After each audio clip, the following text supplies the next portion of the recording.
Clip number 773۔ اس clip میں آپ قرآن پاک کی سورہ مریم کی آیت نمبر 14 سے 16 تک کی تلاوت، ترجمہ اور تفسیر قرآن صراط الجنان سماعت فرمائیں گے۔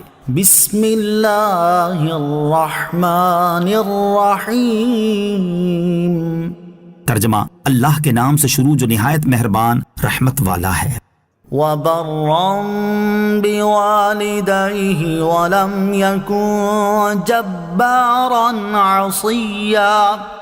ترجمہ، اور وہ اپنے ماں باپ سے اچھا سلوک کرنے والا تھا اور وہ متکبر نافرمان نہیں تھا۔ وَبَرًّا بِوَالِدَيْهِ، اور وہ اپنے ماں باپ سے اچھا سلوک کرنے والا تھا۔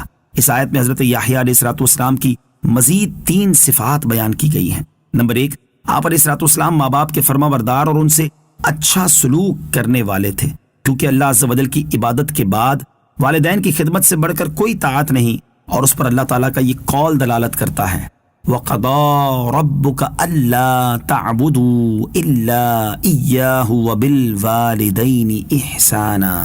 ترجمہ، اور تمہارے رب نے حکم فرمایا کہ اس کے سوا کسی کی عبادت نہ کرو اور ماں باپ کے ساتھ اچھا سلوک کرو۔ نمبر 2 اور نمبر 3، آپ علیہ السلام تکبر کرنے والے اور اپنے رب عز و جل کے نافرمان نہیں، بلکہ آپ علیہ السلام عاجزی و انکساری کرنے والے اور اپنے رب عز و جل کی اطاعت کرنے والے تھے۔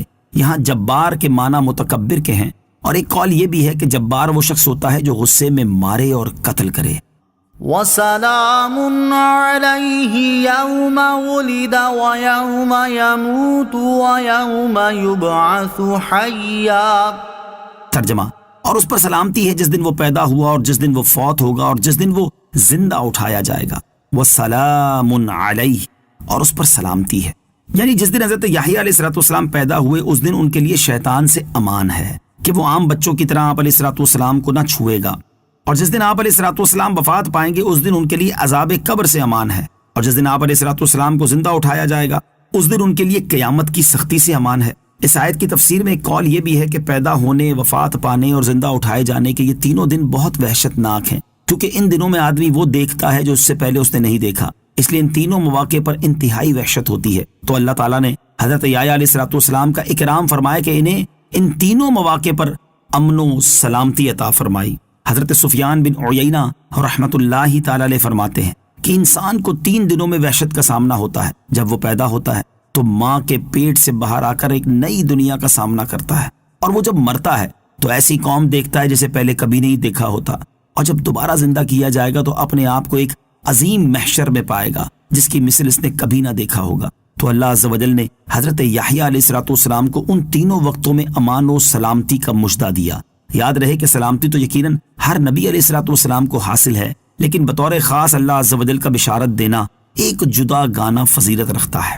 ولادت کے دن خوشی اور وفات کے دن غم کا اظہار نہ کرنے کی وجہ، اس آیت میں اللہ تعالیٰ نے حضرت یحییٰ علیہ السلام کی ولادت کے دن ان پر سلام بھیجا۔ اس سے معلوم ہوا کہ نبی کریم علیہ السلام کی ولادت کے دن ان پر سلام بھیجنا اللہ تعالیٰ کی سنت ہے۔ اسی وجہ سے اہل سنت و جماعت 12 ربیع الاول کے دن اللہ تعالیٰ کے حبیب اور تمام انبیاء کے سردار صلی اللہ تعالیٰ علیہ وسلم کی ولادت کا دن مناتے ہیں، اور اس دن آپ علیہ السلام پر درود و سلام کی کثرت کرتے ہیں، نظم و نثر کی صورت میں آپ کی شان اور آپ کے فضائل و مناقب بیان کرتے ہیں۔ فی زمانہ کچھ لوگ اسی آیت مبارکہ کو بیان کر کے یہ اعتراض کرتے ہیں کہ حضرت یحییٰ علیہ السلام کی وفات کے دن بھی ان پر سلام بھیجا گیا ہے، اس لیے تم جس طرح رسول پاک علیہ السلام کے میلاد کا دن خوشی اظہار کر کے مناتے ہو، اسی طرح ان کی وفات کا دن بھی غم ظاہر کر کے منایا کرو۔ اس کا جواب یہ ہے کہ اللہ تعالیٰ نے ہمیں قرآن مجید میں اپنی نعمت کا چرچا کرنے اور اپنا فضل و رحمت ملنے پر خوشی منانے کا حکم دیا ہے، اور چونکہ نبی پاک علیہ السلام سے بڑی اللہ تعالیٰ کی کوئی نعمت نہیں، اور پیارے آقا علیہ السلام ہی اللہ تعالیٰ کا سب سے بڑا فضل اور سب سے بڑی رحمت ہے، اس لیے جس دن اللہ تعالیٰ نے ہمیں اپنا حبیب علیہ السلام عطا کیا اس دن ہم آپ علیہ السلام کا میلاد مناتے، آپ علیہ السلام کی عظمت و شان کے چرچے کرتے، اور آپ علیہ السلام کی دنیا میں تشریف آوری کے دن خوشیاں مناتے ہیں۔ وَاذْكُرْ فِي الْكِتَابِ مَرْيَمَ إِذِ انتَبَذَتْ مِنْ أَهْلِهَا مَكَانًا شَرْقِيًّا۔ ترجمہ، اور کتاب میں مریم کو یاد کرو جب وہ اپنے گھر والوں سے مشرق کی طرف ایک جگہ الگ ہو گئی۔ وَاذْكُرْ فِي الْكِتَابِ مَرْيَمَ، اور کتاب میں مریم کو یاد کرو۔ اس سے پہلی آیات میں حضرت زکریا علیہ السلام کا واقعہ بیان ہوا کہ انہیں بڑھاپے کی حالت میں اور زوجہ کے بانجھ ہونے کے باوجود اللہ تعالیٰ نے ایک نیک اور صالح بیٹا عطا فرمایا، اور یہ واقعہ اللہ تعالیٰ کی قدرت کی بہت بڑی دلیل ہے۔ اب یہاں سے اللہ تعالیٰ کی قدرت پر دلالت کرنے والا ایک اور انتہائی حیرت انگیز واقعہ بیان کیا جا رہا ہے۔ چنانچہ اللہ تعالیٰ نے ارشاد فرمایا، اے پیارے حبیب صلی اللہ تعالیٰ علیہ وسلم، آپ قرآن کریم میں حضرت مریم رضی اللہ تعالیٰ عنہا کا واقعہ پڑھ کر ان لوگوں کو سنائیے تاکہ انہیں ان کا حال معلوم ہو جب وہ اپنے گھر والوں سے مشرق کی طرف ایک جگہ الگ ہو گئی اور اپنے مکان میں یا بیت المقدس کی شرقی جانب میں لوگوں سے جدا ہو کر عبادت کے لیے خلوت میں بیٹھیں۔ حضرت مریم رضی اللہ تعالیٰ عنہا کی فضیلت، مریم کے معنی ہے عابدہ، خادمہ۔ آپ رضی اللہ تعالیٰ عنہ بچپن سے بیت المقدس کی خادمہ تھی اور وہاں رہ کر اللہ تعالیٰ کی عبادت کیا کرتی تھی۔ اور حضرت مریم رضی اللہ تعالیٰ عنہ کے فضائل میں سے ہے کہ قرآن کریم میں عورتوں میں صرف آپ رضی اللہ تعالیٰ عنہ کا نام مبارک ذکر کیا گیا ہے۔ نیز آپ کی شان کے بارے میں سورہ آل عمران میں فرمایا گیا، وَإِذْ قَالَتِ الْمَلَائِكَةُ يَا مَرْيَمُ إِنَّ اللَّهَ اصْطَفَاكِ وَطَهَّرَكِ وَاصْطَفَاكِ عَلَى نِسَاءِ الْعَالَمِينَ۔